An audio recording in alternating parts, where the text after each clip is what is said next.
Hello and welcome to SonicEd Scotland Lesson 5, Time Domain Effects. Time domain effects are used to add depth to a mix. There's two main kinds of time domain effect, reverb and delay.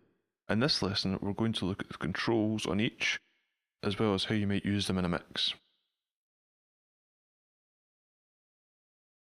Reverb, or reverberation, can be described as an effect designed to simulate how a sound would reflect in a given space. Since different rooms have different qualities which affect how a sound sounds in that room, the science known as acoustics, which is fascinating but far beyond the scope of this lesson. That said, the first thing we're going to look at is the anatomy of a reverb signal. The first part of the reverb is the original, or the direct, signal. Since you're trying to recreate how a sound would sound in an environment, it makes sense that this would be there. Next is early reflections. Early reflections come from the first few jaunts into the environment by the signal, as the name suggests. Reverberation comes last. As the signal has bounced around the space a few times, the reverberation is the least distinguishable as the original sound. The reverberation also tends to be the part that is most likely to make your mix muddy, but we can come back to that. Now that you know that, it's worth pointing out that most of this isn't terribly important at this stage. Let's move on to something that is important, like how to work a reverb. Reverb units come in many shapes and sizes, and many degrees of complexity. For this lesson, we're going to look at Pro Tools' Deverb plugin. It's not the best, but it's pretty user-friendly. Let's start from the top. As you can see, I've got an auxiliary track on the right here. We're going to put the reverb here and send the drums to it.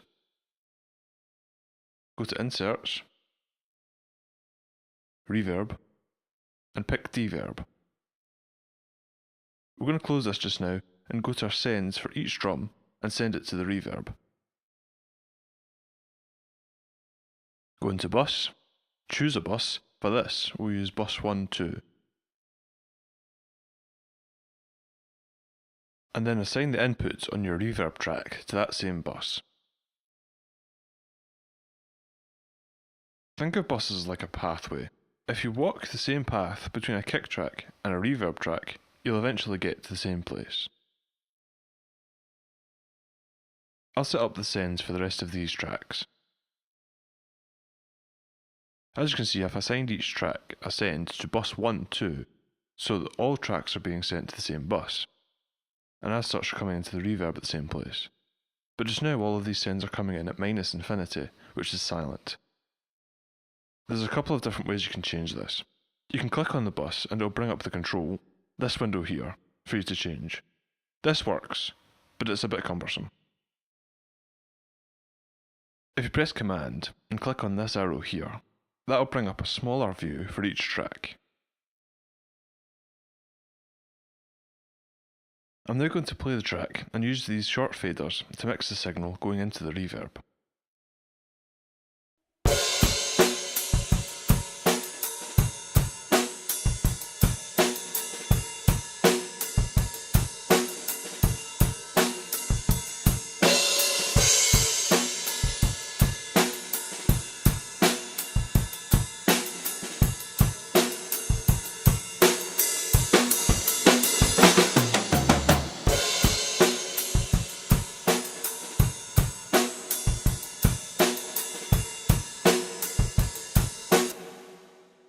As you can see, the signal coming out of the reverb isn't very great. But let's take a look at the reverb just now. Let's take a look at the controls on the deverb. At the top here, you've got algorithm. As the display might suggest, the algorithm is the room the reverb is to be based on. You can also choose a different size for your room here. You'll want to tweak these settings first, as they're kind of a preset, and they'll change other parameters. Next up is gain. Gain lets you determine the level of the signal that's going into the plugin, which ultimately determines how much reverb you're getting. I mentioned earlier that we had a low level coming out of the reverb. Increasing the gain going in will probably fix this, so let's bring it up to 0. Pre-delay, this guy, adds a short pause before the reverb signal.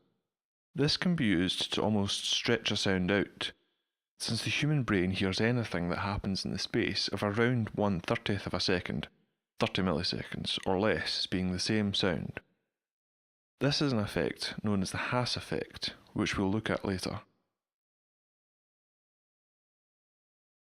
Decay, this big chap in the middle, is the length of time the reverb will stick around before fading out. Next is diffusion. Diffusion kinda leans into acoustics territory again. Diffusion is the space's ability to reflect the sound around it. More diffusion means wider reflections and a less defined signal. Next up, we've got some filters. If you were paying attention in the last lesson, you'd know that a low-pass filter takes away high end from a signal. The same is true here. Also, the HF cut is a high shelf, but both are fairly inflexible. If you want more control, you can add an EQ as an insert after your reverb.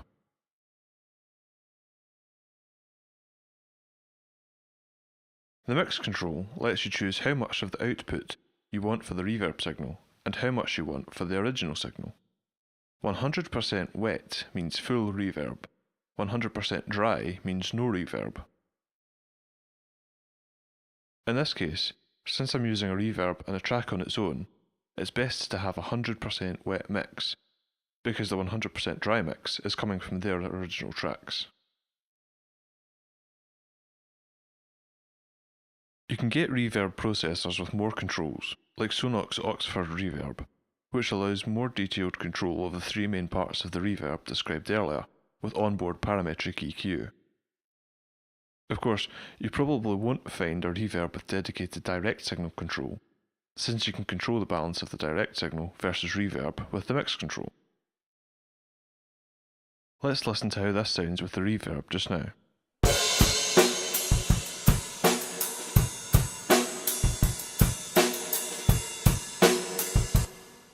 As you can hear, the reverb is a bit louder than it used to be since I increased the gain. Let's play with some of the other settings. Let's have a look at pre-delay just now.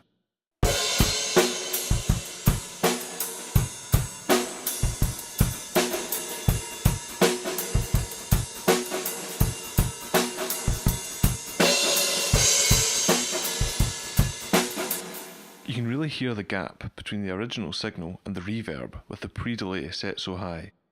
Whether you'd use it this high is a creative decision. It's up to you. As you can hear, it sounds pretty funky. Let's bring this back down and look at decay.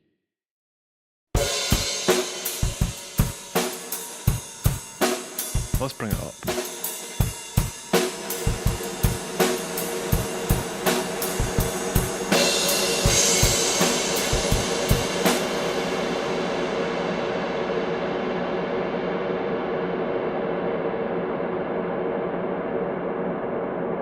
Maybe not the best choice for music, this one goes up to infinity. As the label suggests, this isn't going to stop, so let's bring it down.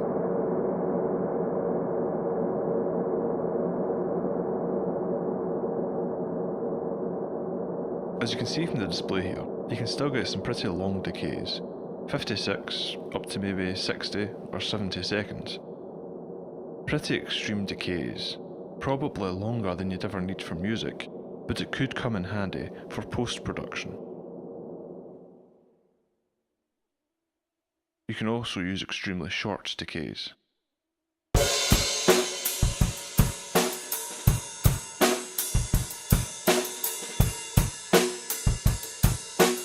Which also have their place.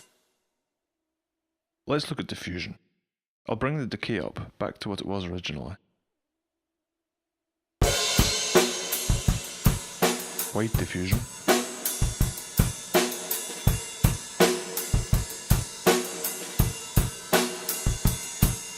Narrow diffusion. You'd expect to hear more with the original signal. Let's increase the decay.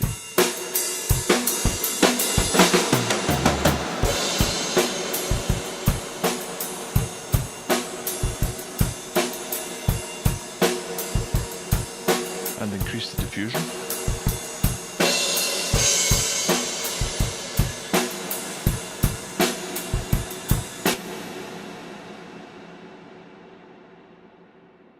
I don't need to demonstrate algorithm, HF cut, or low pass filter, since these are fairly self-explanatory and worth experimenting with. Let's move on. Let's take a look at delay. Delay is another time domain effect best described as a caricature of an echo. The original sound goes in and the echoes come out. Unlike reverb, the delay sound is a replication of the original sound. There is no diffusion. Delay can be used to add depth to a mix without using a reverb to simulate a space. Let's take a look at Pro Tools medium delay. I'm sticking with stock plugins since, while they aren't necessarily the best at what they do cover most of the bases.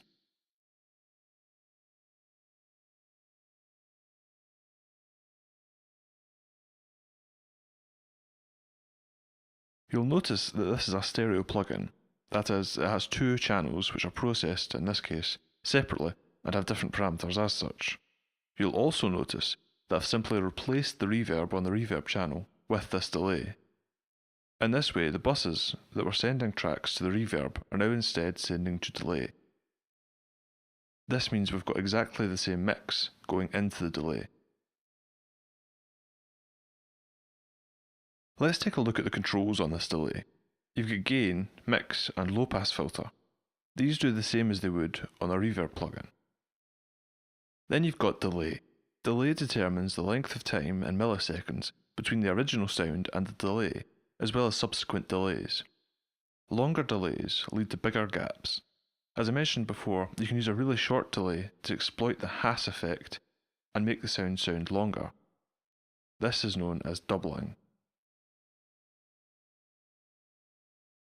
Depth and rate control a low frequency oscillator, LFO, which is applied to the signal in the form of a sort of phasor effect, which sweeps a filter back and forwards across the signal.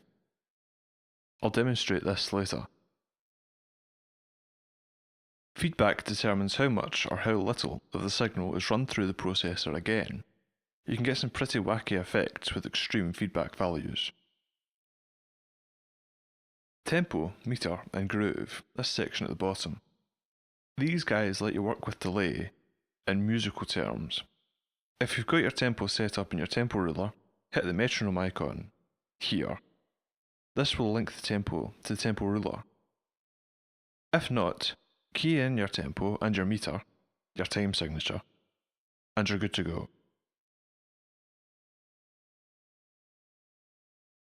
This control here lets you determine the length of the delay using notation. The groove control beneath it can be used to push the delay ahead of or behind the beat, which can really change the feel of a track. As you can see, you can't change the tempo or time signature between channels on this plugin, but you can change the note length and groove.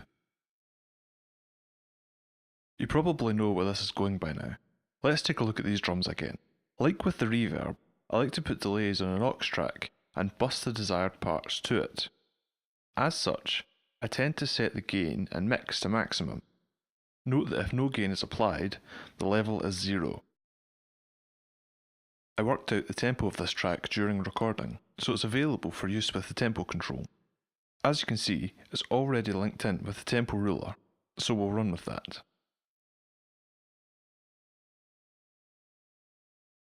Apart from the tempo, this is pretty much the default setting for the medium delay. Let's have a listen and play with the groove.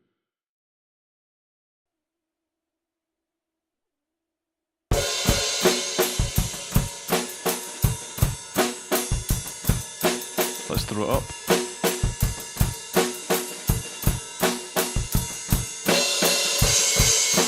Let's bring it down.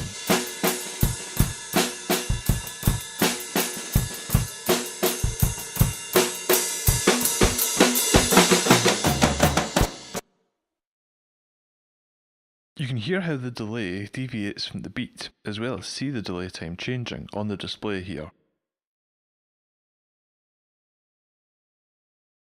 Back at 0 groove, let's add LFO. I'll ramp it up to let you hear the effect. You could try to run the LFO in sync with the tempo, but you'd have to work out the frequency for it, which is a bit heavy. You'd probably be more worth playing with it to work it out. Let's have a look anyway. We'll start with a single hertz and take it from there. Have a listen.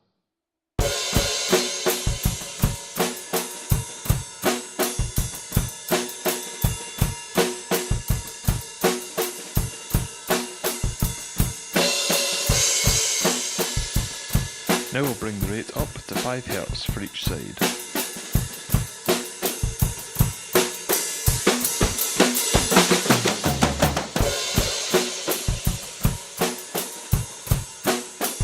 And 10 Hz.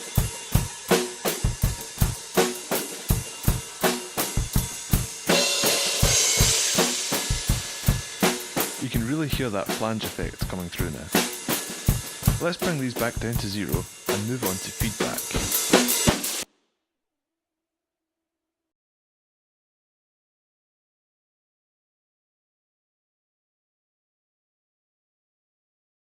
More feedback generally results in a longer delay tail.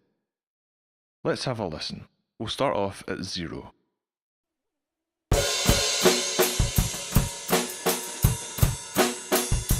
We'll bring it up to 25.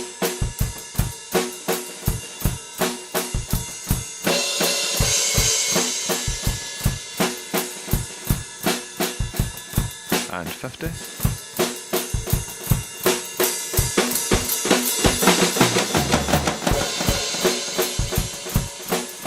And 75.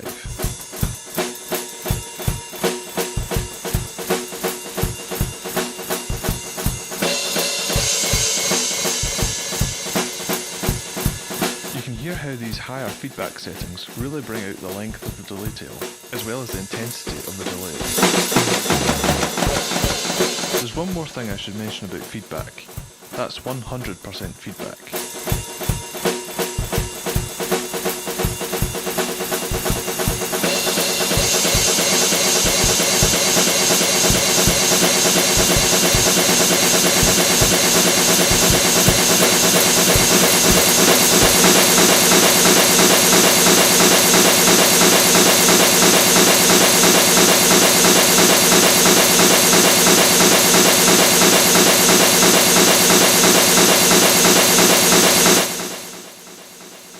As you can hear, 100% feedback repeats on to infinity.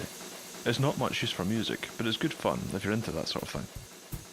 That's about it for this lesson. For the feedback form, this is lesson 5, Time and Domain Effects. Cheers.